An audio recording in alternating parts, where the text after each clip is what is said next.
행복 총량의 법칙 또는 불행 총량의 법칙 뭐 이런 말을 들어본 적이 있으십니까? 행복 총량의 법칙이라 이 말은 누구나 저마다 타고난 행복의 총량이 있다는 것입니다. 고통의 총량이 있다는 것이지요. 그래서 누구든지 날마다 행복하고 날마다 불행한 사람은 아무도 없다는 거예요. 영원히 행복만을 누리고 살아가는 사람도 없고 영원히 고통 가운데 거하는 사람도 없다는 것이지요. 그래서 누구에게나 행복과 불행이 공존한다라는 것이 행복 총량의 법칙이라는 겁니다. 지금 내가 행복하다고 하면 그것이 나에게 주어진 행복의 총량 가운데에 일정 부분을 사용하는 것이기 때문에 행복의 총량 가운데에 지금 내가 누리는 행복이 줄어든다는 거예요. 그래서 행복의 총량이 감소하기 때문에 이제 나에게 불행이 다가올 수 있구나라고 생각을 하고 그것을 대비해야 한다는 거죠. 만약 지금 나에게 고통이 찾아오고 지금 내가 불행하다고 느껴지면 불행의 총량 가운데에서 지금 일정 부분을 내가 쓰고 있기 때문에 그만큼 불행이 줄어든다는 것입니다. 그리고 그 후에는 나에게 행복이 찾아올 수 있다. 그러므로 너무 힘들어하지 말라는 것이에요. 어떻습니까? 우리가 어떤 환경에도 왜 나만 이렇게 힘들까? 왜 난 지금 이렇게 어려울까? 이런 생각이 들 때가 있습니다. 그러나 머지않아 우리에게는 행복이 찾아온다라는 희망을 가지고 살라고 세상도 이야기하는 것 같습니다. 오늘 본문은 우리가 비록 힘들고 때로는 어려운 삶을 살아가고 있음에도 불구하고 하나님의 도우심이 멀리 있지 않다는 것이지요. 그러므로 우리가 어떻게 살아가야 할 것인가 그것에 관해서 우리에게 말씀을 해주고 있습니다. 먼저 본문에 보니까 우리가 주 안에서 기뻐하라 이렇게 권면을 해주고 있습니다. 바울은 이 빌립보서를 기록을 하면서 빌립보서의 여러 부분에서 기뻐하라는 말을 해주고 있습니다. 앞에 보면 빌립보서 2장 18절에 이렇게 말합니다. 이와 같이 너희도 기뻐하고 나와 함께 기뻐하라. 너희도 기뻐하고 나와 함께 기뻐하라 그렇게 말합니다. 오늘 본문 1절에서도 말하기를요. 끝으로 나의 형제들아 주 안에서 기뻐하라 이렇게 말해주고 있어요. 또 빌립보서 4장 4절 말씀에도 주 안에서 항상 기뻐하라 내가 다시 말하노니 기뻐하라. 바울은 빌립보 성도를 향해서 기뻐하라는 말씀을 계속 강조하여 말씀해주고 있습니다. 그런데 이 기쁨이 무엇이냐? 세상으로부터 오는 세상적 기쁨이 아니라는 거예요. 우리 구주가 되시는 예수 그리스도 주 안에서 기뻐할 것을 말씀을 해주고 있습니다. 사실 이 바울이요 빌립보서를 기록하고 있는 지금 이 때가 어느 때이냐? 바울이 감옥에 갇혀 있는 가운데에서 이 빌립보서를 기록을 해주고 있습니다. 그러므로 바울이 빌립보서를 기록할 때의 환경은요 별로 기뻐할 환경은 아니라는 거예요. 사람의 생각으로 볼 때에는 사람의 시각으로 볼 때에는 바울은 감옥에 갇혀 있습니다. 복음을 전하다가 붙잡혀서 감옥에 갇혀 있고요. 이제 죽을 날을 기다리고 있는 때라는 것이에요. 그러므로 바울은 별로 기뻐할 일이 없을 것 같습니다. 그럼에도 불구하고 기뻐하라고 말합니다. 오늘 빌립보 교회도 마찬가지예요. 어려운 가운데 있는 교회였어요. 그런데 바울은 그들을 향하여 기뻐하라 말하고 있습니다. 세상적인 눈으로 볼 때에 바울도 빌립보 성도들도 기뻐할 수 없는 상황입니다. 물질적으로 어려운 가운데 있었고 외부적으로는 이단들의 침투와 또 그들의 잘못된 가르침으로 말미암아 교회의 신앙이 흔들리고 신앙생활하는 일에 어려움이 점점 찾아오고 있는 그러한 상황 가운데 있었습니다. 그런데 그럼에도 불구하고 바울은 주 안에서 기뻐하라 그렇게 권면을 해주고 있는 것이지요. 바울은 자신이 만난 하나님을 이들에게 소개하는 것입니다. 자신이 어려움 가운데에서도 구원자 예수 그리스도를 믿는 믿음 안에 있었고 성령을 모시고 살아갈 때에 비록 육체적으로는 어려움이 찾아오고 물질적으로 힘듦이 찾아오고 건강에 어려운 문제가 있을지라도 하나님 안에서 기뻐할 수 있었다라는 것이지요.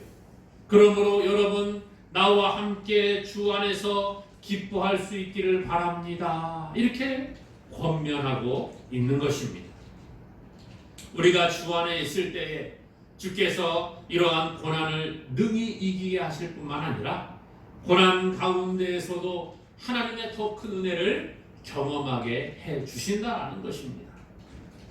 현실을 보면 나의 힘으로 우리의 힘으로는 결코 기뻐할 만한 환경을 만들기가 쉽지가 않습니다. 고난이 찾아오고 역경을 이겨나갈 수 있는 힘이 우리에게 없지만 주 안에 있을 때에 하나님께서 우리에게 주시는 능력을 공급받을 때에 우리는 그 환경을 이기고 기뻐할 수 있는 힘을 얻게 된다는 것입니다. 우리의 삶에 고난이 와도 주 안에 있는 자가 기쁨을 누리게 되는 거지요. 구약에 보면 욥이라는 사람이 소개가 되고 있습니다. 욥은 어떤 사람이었느냐? 정직하고 하나님을 경외하며 악에서 떠난 사람이라 그렇게 소개를 합니다. 욥이 얼마나 하나님께 복을 받아 누렸는지 성경에 보니까 그에게는 아들이 7명이 있었습니다. 딸이 3명이 있었습니다. 또 재산이 참 많이 있었어요. 양이 7,000마리, 낙타가 5,000마리, 소가 500결이, 암나귀가 500마리나 있었다. 종들도 많이 있었다는 거예요. 그런데 사탄이 하루는 하나님께 가서 하나님께 이야기합니다. 하나님, 저 욥이 하나님이 복을 많이 주시니까 하나님께 예배하고 하나님께 찬송하고 하나님을 기뻐하는 거 아니겠습니까? 만약에 하나님이 주신 복을 빼앗아가 버리면 불평하고 원망하고 하나님을 떠나게 될 겁니다. 그랬더니 하나님께서 사탄에게 야, 네가 그러면 하고 싶은 대로 한번 해봐. 그 욥의 목숨은 건드리지 말고 네가 한번 시험해봐라. 그렇게 허락을 하십니다. 그래서 어느 날 이 사탄이 시험을 하기 시작을 하는데요. 스바 사람이 와서 종들을 칼로 죽여버리고 소를 다 빼앗아 갑니다. 종 하나가 겨우 살아남아서 와서 욥에게 와서 이야기합니다. 주인님, 스바 사람들이 와서 사람들을 다 종들을 다 죽이고 소를 빼앗아 가버렸습니다. 그런데 조금 있다 또 종 하나가 달려오는 거예요. 주인님, 하늘에서 불이 내려서 모든 양과 사람들을 다 불살라 없애버렸습니다. 나만 살아남아서 이렇게 왔습니다. 아이, 그러고 있는데 또 한 사람이 헐레벌떡 뛰어오는 겁니다. 주인이시여, 갈대아 사람들이 와서 낙타를 다 빼앗아가 버리고 칼로 나머지 사람들을 다 죽이고 나만 살아남았습니다. 이런 청천벽력과 같은 소식들이 들려오는 거예요. 그러고 있는데 이것도 모자라서 또 한 사람이 옵니다. 욥의 자녀들이 맏형의 집에서 모여서 음식을 먹고 있는데 큰 바람이 불어서 아마 태풍이 부른 것 같아요. 집이 무너져 내리고 모든 사람들이 다 죽었습니다. 자, 보세요.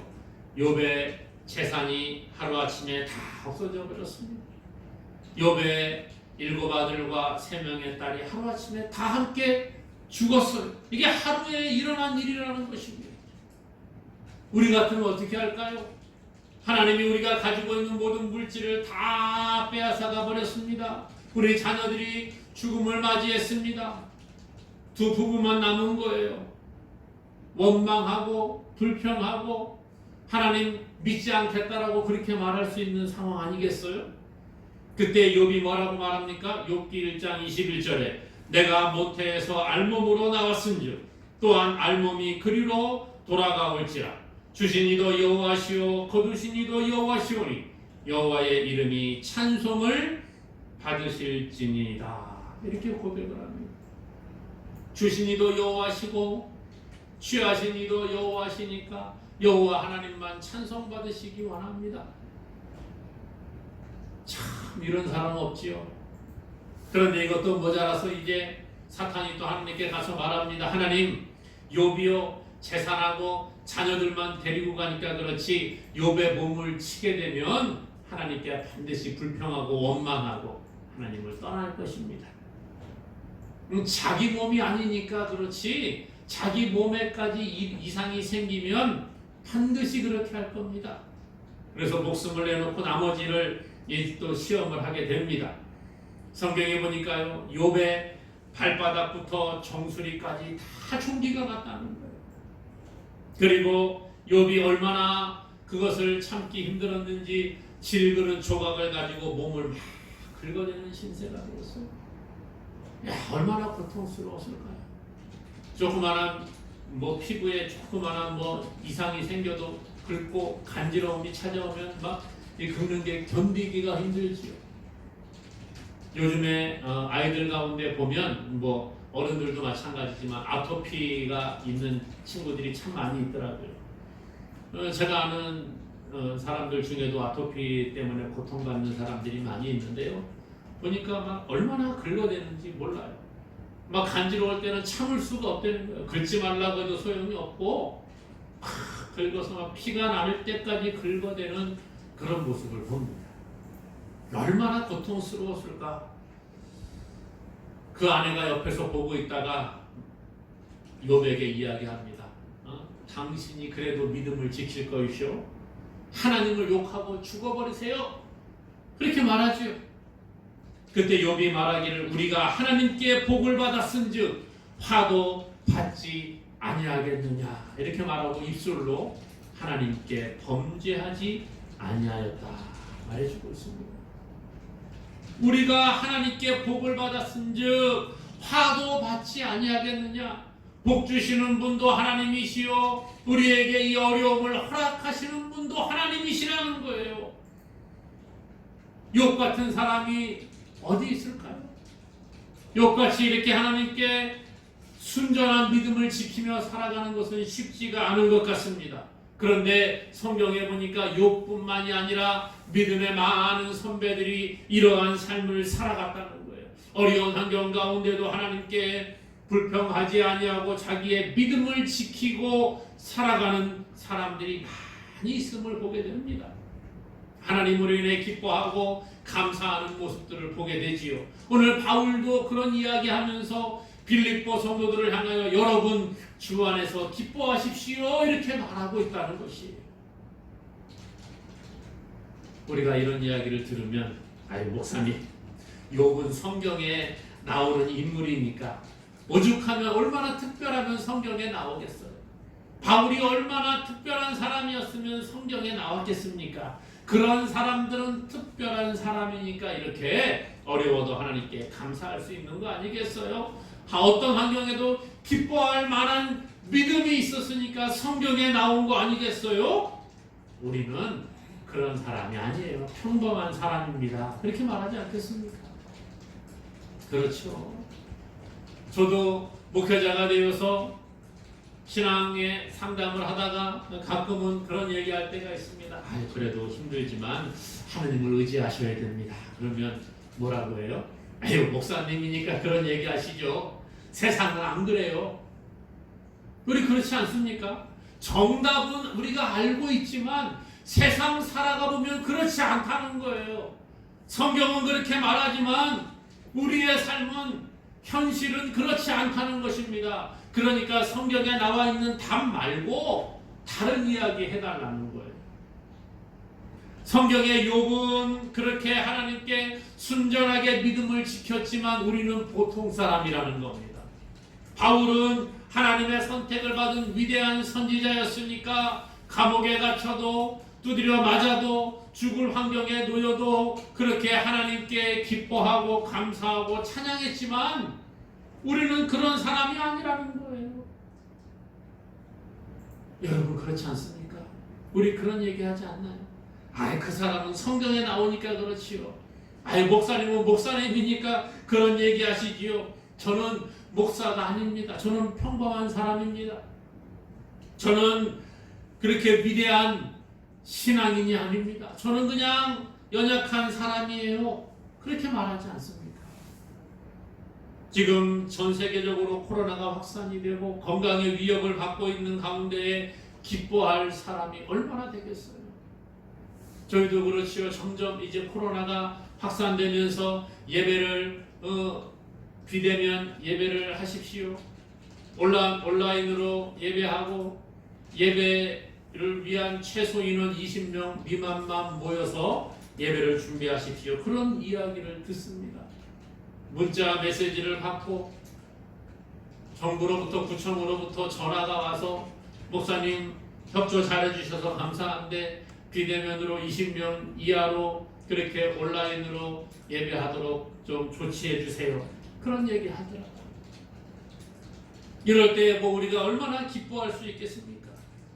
경제적으로 점점 힘들어지고 여러 가지 스트레스로 인해서 우리가 정말 견디기 힘든 이러한 상황 가운데 점점 빠져가는데 그런데 무슨 기뻐할 일이 있겠느냐 생각하지 않습니까? 짜증나는 일들만 생긴다고 느껴질 때가 얼마나 많이 있어요. 그럼에도 불구하고 오늘 성경은 우리에게 말합니다. 여러분 삶의 어려움이 찾아온다고 할지라도 하나님의 은혜를 기억하십시오. 기뻐하십시오. 주님 안에 있는 자가 기쁨을 누리게 됩니다라고 말씀하시는 줄로 믿으시기를 바랍니다. 먼저 우리가 죄로부터 구원받아서 죽음에서 건져 생명의 길로 옮겨진 것을 기뻐하고 감사할 수 있기를 바랍니다. 그리고 지금 비록 어렵고 힘들지만 그래도 우리가 완전 밑바닥까지 떨어지지 않은 것을 감사하시기 바랍니다. 어떤 사람은 정말 한 끼 먹을 양식도 없는데 그래도 우리는 먹을 양식이 있음을 감사하시기 바랍니다. 남들은 정말 아파서 누워서 움직이지도 못하는데 우리는 이렇게 두 발로 걸어나와 하나님께 예배할 수 있는 것을 감사할 수 있는 저와 여러분 되기를 주님의 이름으로 간절히 축원합니다. 그래서 바울은 주 안에서 기뻐하라 그렇게 말하고 있어요. 조금 어려움이 올지라도 하나님께 원망하는 것이 아니라 지금 어려운 환경 가운데에서도 지켜주시는 하나님으로 인해 기뻐하고 감사할 수 있기를 다시 한번 주님의 이름으로 간절히 축원합니다. 오늘 또한 성도를 미혹하는 자를 조심하라 그렇게 권면을 해주고 있어요. 미혹하는 자를 조심하라. 하나님의 백성들을 잘못된 길로 끌고 가기 위해서 그렇게 우리에게 다가오는 수많은 존재들이 있습니다. 마귀는 여러 가지 방법으로 우리를 하나님으로부터 멀어지게 만들려고 하고 있어요. 빌립보서가 기록될 당시에 빌립보 교회는 유대 율법주의자들과 인본주의적인 그런 사상을 가진 자들이 교회 안에 들어와서 신앙을 어지럽혀 놓았어요.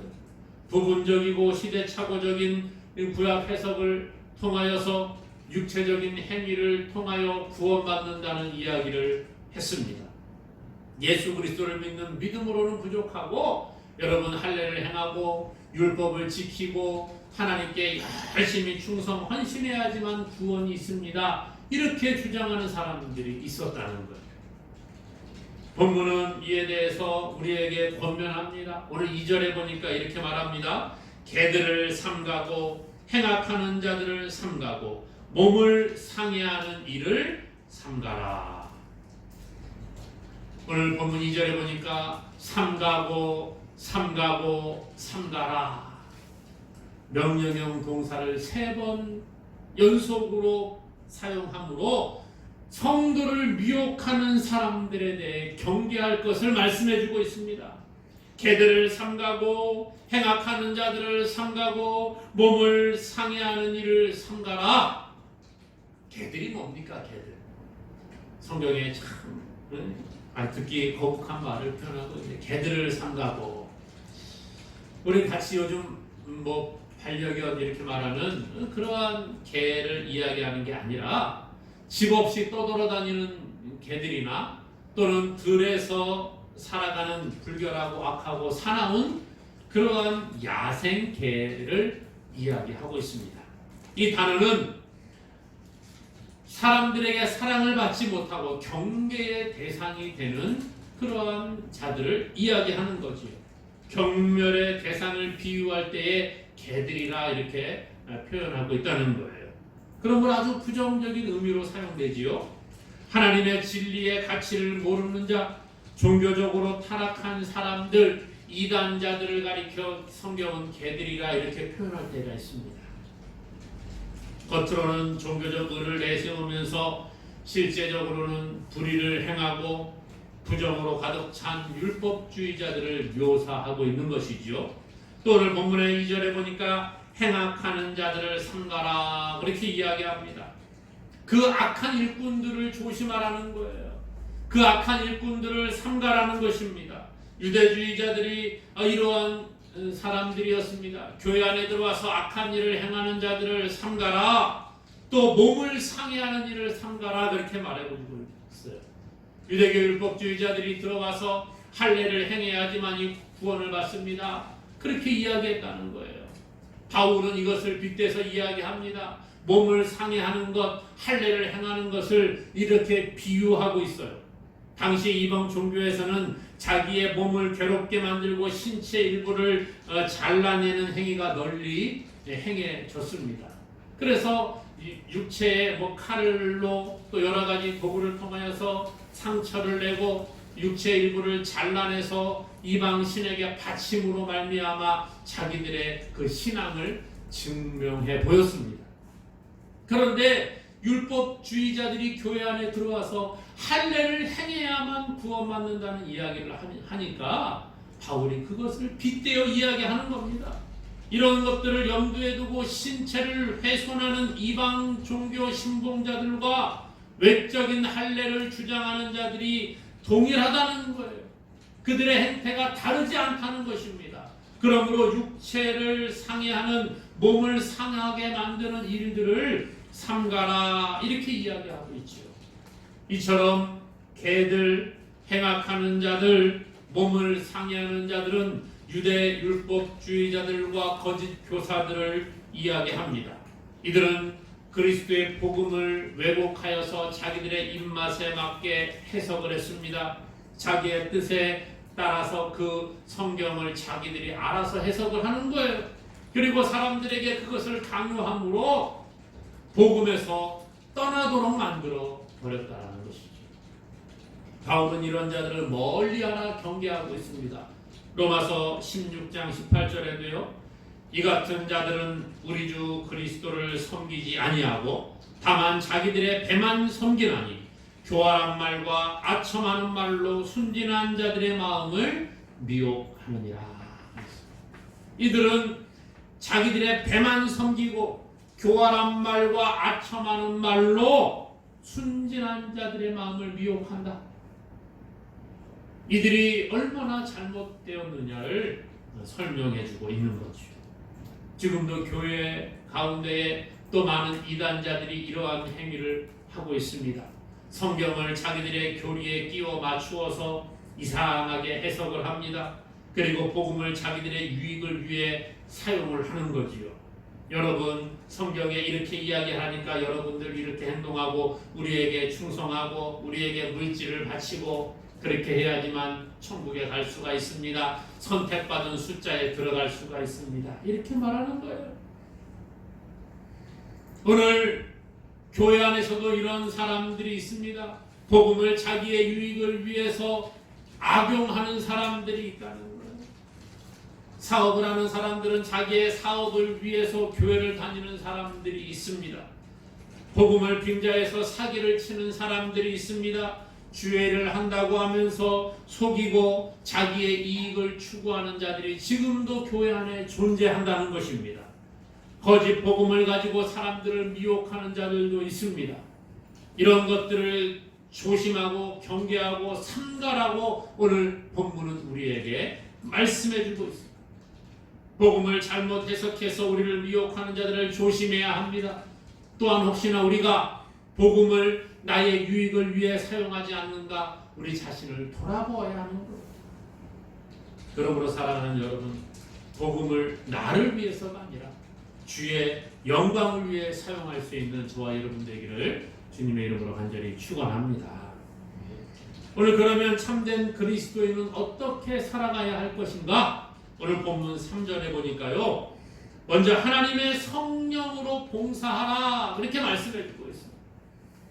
하나님을 섬기는 일에서 어떻게 봉사할 것이냐?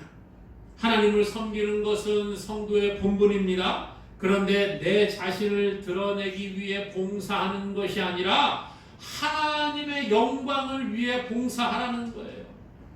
하나님을 기쁘시게 하는 삶을 살아가라는 것입니다. 유대인들 가운데는 자기의 의를 드러내기 위해 선을 행하는 자들이 있었습니다. 그래서 누가복음 18장에 보니까 예수님이 이런 말씀을 하십니다. 바리새인과 세리의 비유를 통해 이야기하는 거예요. 바리새인은 서서 따로 기도하여 이르되 하나님이여 나는 다른 사람들 곧 토색, 불의, 간음을 하는 자들과 같지 아니하고 이 세리와도 같지 아니함을 감사하나이다. 그러면서요 누가복음 18장 12절에 나는 일해에 2번씩 금식하고 또 소득에 11조를 드리나이다. 일해에 2번씩 금식하는 것을 자랑했어요. 내가 소득에 11조를 드리는 것을 자랑하고 있습니다. 그러면서 하나님 저는 세리처럼 저렇게 나쁜 놈이 아닙니다. 저는 하나님께 이렇게 헌신하고 하나님께 11조를 드리고 하나님 앞에 거룩하게 금식하는 삶을 살아가는 사람입니다라고 자기의 의를 드러내는 거예요. 예수 그리스도의 보혈로 죄사함 받고 오늘 우리는 구원받은 자들이 되었습니다. 그런데 내 자신만을 드러낸다고 하면 이것은 하나님이 기뻐하는 게 아니라는 거예요. 나의 의를 드러내고 하나님 제가 이만큼 잘나서 하나님께 사랑받는 거 맞지요? 이렇게 해서 안 된다는 거예요. 오늘 우리는 내 힘이 아니라 성령의 인도를 따라 살아가는 자가 되어야 합니다. 그래서 오늘 본문은 우리에게 말하잖아요. 하나님의 성령으로 봉사하며 성령의 능력을 힘입어 하나님을 예배하는 자가 되라는 것입니다.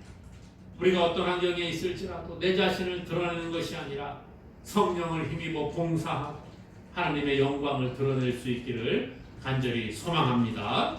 또 오늘 말씀해 보니까 육체를 신뢰하지 말아라 그렇게 말씀해 주고 있어요. 유대인들은 자신이 할례 받은 것을 자랑으로 여겼습니다. 나는 이렇게 할례 받고 하나님께 선택받은 백성입니다. 당신들은 할례 받지 않으면 하나님 백성 아닙니다. 이렇게 이야기했다는 거예요. 할례 받은 자들만이 하나님의 백성이요 구원 백성이라는 생각을 했습니다. 그런데 오늘 본문은 우리에게 말합니다. 육체를 신뢰하지 말아라. 육체를 신뢰하지 말아라. 성경은 오직 예수 그리스도의 십자가만이 우리를 구원으로 인도한다라고 말해주고 있습니다. 로마서 2장 29절에 오직 이면적 유대인이 유대인이며 할례는 마음에 할지니 영에 있고 율법 조문에 있지 아니한 것이라. 그 칭찬이 사람에게서가 아니요 다만 하나님에게서니라. 아멘. 우리가 육체를 신뢰하지 말라는 거예요. 할례는 마음에 하라는 것입니다. 그러므로 우리는 썩어 없어질 육체를 신뢰하는 어리석은 자가 아니라 날마다 마음의 할례를 받고 하나님을 기뻐하며 성령을 따라 살아가기를 주님의 이름으로 축원합니다. 마지막으로 또 3절에 보니까 그리스도 예수 안에서 주님만 자랑하라 그렇게 말해주고 있어요. 율법주의자들은 자신의 출신을 자랑했습니다. 자신들의 선행을 자랑했습니다. 율법을 잘 지키는 것을 자랑했습니다. 그러나 이런 거 자랑하지 말라는 거예요. 오늘 우리도 그럴 때가 있죠. 나는요 모태신앙입니다. 자기 출신 자랑. 모태신앙이에요. 태어날 때부터 저는 이미 신앙 생활을 했고 지금까지 그렇게 주님을 믿고 있습니다. 물론 이게 참 좋은 일이지요.